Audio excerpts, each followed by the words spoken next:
There are 5 bad habits that are major causes of pain and stiffness in people over the age of 50, and in today's video I'm going to reveal what they are so you can avoid them. If you don't know who I am, my name is Harlow. I'm the Over-Fifties specialist physio here at HT Physio in Farnham, and today we're going to be talking about 5 common bad habits that I see all the time that cause pain and stiffness in people over 50. Now, the good news about these habits is they're all simple to fix. The bad news is not many people know what they are, so a lot of people suffer with them. Some of these bad habits cause pain in your neck or your shoulders or in your mid-back. Some of them cause pain in your lower back, and some of them can cause pain in your legs. So what we're going to do now is we're going to look at each one of these bad habits. I'm going to show you exactly how to avoid them and what you should be doing instead to avoid pain and avoid stiffness. Let's have a look at the bad habits now. The first bad habit that leads to pain and stiffness in people over 50 is sitting for too long. Now, it's been said that sitting is the new smoking, and I wouldn't quite go that far, but it's undoubtable that sitting does cause a host of problems. One of the reasons we don't like people sitting for too long is because it causes tightness in areas that you really don't want tightness, such as in the hip flexors. When we're sat, we're in this kind of 90-degree position, our hip flexors are shortened and they attach to the spine. So if you have short, tight hip flexors, when you get up to move, the hip flexors are tugging on your lower back and they can cause lower back pain. So our advice for people who want to avoid this from happening is to only sit in one position for about 30 minutes at a maximum. That means that every 30 minutes you should at least get up, just stretch, open up your body, and then if you wish you can sit down again. The optimum advice would be to go for a walk and then come back. However, that's not always practical for people, so I'm going to give you a quick stretch to undo some of the negative effects of sitting. It's called the hip flexor stretch. You can do it from your office just using the floor. So to make the hip flexor stretch work, what you're going to do is you're going to kneel down with one knee on the ground like this. You can use your chair to give you some balance and support. And all we're going to do is we're going to tuck our bottom underneath us, rolling that tailbone underneath the body like that whilst keeping a good posture, and you'll feel a stretch happening at the front of the leg where the knee is on the ground. Okay, you're going to also squeeze your bottom as you roll your pelvis under you. That kind of happens automatically, and you'll feel that pull at the front of the leg. Now, if you're stretching the hip flexors, it's a great thing to do because it's taking some of the pressure off the spine. But of course, only do this exercise if it feels comfortable to do. If you've got a total knee replacement, for example, you might not be able to kneel. If that's the case, you can do a variation of this stretch in standing. You're going to have one leg behind the other. The toes are going to be up from the floor, and now again you're just going to roll your pelvis underneath you as if you're trying to push your pelvis forward like this whilst keeping a straight back. And again, the stretch should be down the front of the leg. With both of these stretches, we just hold them for 30 seconds at a time. Try and do them a few times a day, especially if you're sitting for long periods. Now, the second bad habit that leads to pain and stiffness is over-reliance on ergonomic chairs.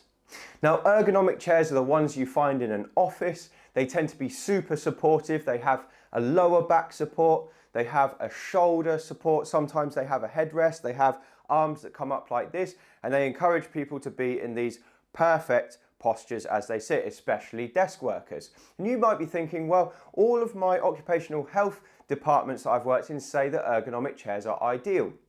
And the truth is they do prevent pain when you're at work. But the problem with ergonomic chairs is they're too supportive. And when you sit in a chair that is too supportive for too long, the muscles that are being supported are no longer doing their job. So over time, they become weak. So that means that if you're sat in a chair that has back support, has shoulder support, head support, arm support, when you get up to move, your core is weak, your shoulder postural muscles are weak, your arms are weaker as well because you're not using your arm muscles to hold you. And basically, you're going to get to a point where you can't rely on these muscles anymore, and that is likely to lead to pain and stiffness. So I'm not saying ergonomic chairs are bad, but we should limit our time that we spend in them. So the best advice I could give you would be to alternate between using a chair and using a standing desk. These desks are fantastic because they come down so you can sit, and they rise up so you can stand. And that means that you're getting some variation and not too much support for too much of the day. Another great alternative would be to come forward on your chair for a bit and just sit with the edge of your bottom perched, keeping your posture good while you work. That means you're using your postural muscles rather than relying on a chair. If you want to go a step further, you could sit on a gym ball, and a gym ball is unstable. It's like an inflatable ball. You can roll around on it, and it means that your core is having to work to keep you stable. So don't sit for too long on ergonomic chairs, because over time it will lead to problems in the future. The third bad habit that leads to pain and stiffness is allowing yourself to sit in a rounded posture. Now, all of us are guilty of this at least some point in our lives. It tends to be when we're working on something and we're concentrating, the shoulders come round, the chin sticks out. It can also be when we're on our phones, the shoulders round, we slop into this lazy posture to look down at our phones. iPads are the same. Even if you read a newspaper, many people end up sitting like this. And if you look from the side, if I'm sat like this, my chin is forward, there's a lot of stress on the back of my neck muscles, my shoulders are rounded, my chest is tight, my rhomboid muscles are weak and lengthened. It's just a very poor posture to spend a long time in. So allowing yourself to sit in this kind of posture, typically on a sofa or slouch back in a chair, is a bad thing. So the first thing to do is to try and lift up your sternum, lift your chest to open the chest up. And you might find that if you're using your phone, you want to raise your arm up by putting it on a cushion or an armrest like that. You're much better off in this position than this position. Same is true when you're working on your laptop. Again, if you're going to use my advice from the previous tip, come to the edge of your chair, sit up tall, open up, keep your arms down and do your work like this. If you find yourself coming forward like this towards the screen, it might be that your eyesight needs checking out, because that's what happens to a lot of people who struggle to see that short distance in front of them. So that might also be a tip. But if you want to counteract the effect of sitting in a rounded posture, I've got a great exercise to show you. I have one of these bands conveniently tucked into my pocket. And this exercise is called band pull-aparts. You can give it a go at home if it's safe for you to do so. All you need to do is stand up nice and tall with a thin resistance band out in front of you. You're going to keep your shoulders relaxed, and then you're going to pull this band across your chest, as tight across the chest as you can manage it. So it should be coming across your chest, around sternum line like this, and then back. So to watch from the back, I'll show you how that looks. We're coming out and across, and you might be able to see here that my shoulder blades are squeezed together. I'm trying to get them to almost touch each other, hold for a second, and then come back in. If you repeat 8 to 10 of those in a row every few hours when you've been sitting, you will undo so much of the bad stuff that happens when you sit, and it will improve your posture over time. Now, the fourth bad habit that leads to pain and stiffness is using your hands to get out of a chair or to sit back down. And the reason we don't like this is because we should be using our leg muscles to do the work. And if we use our hands, we take away about 50% of the emphasis off the legs to put it through the arms and the shoulders. And it might feel more comfortable to use your arms, but the problem is if you do it over time as a bad habit, you will get weak legs. And I see this all the time. People come into my clinic, I ask them to sit down, they put their hands down first and slowly lower themselves down into the chair. And it might not even be a leg problem that's the issue. It might just be that they've done it for many years and now they're super weak in their legs as a result. And if you're weak in your legs, you've got no protection from knee arthritis, no protection from hip arthritis, you're more likely to be injured, you're more likely to have trouble when you're out walking. And over time, these bad habits compound to create a big problem. So the solution is simple. Stop using your hands when you get up and down from a chair. So you can use momentum, but ideally we want to keep our hands out the way. And this is especially the case when you're lowering yourself down. It should be slow, it should be controlled, and you should land like a feather on the chair.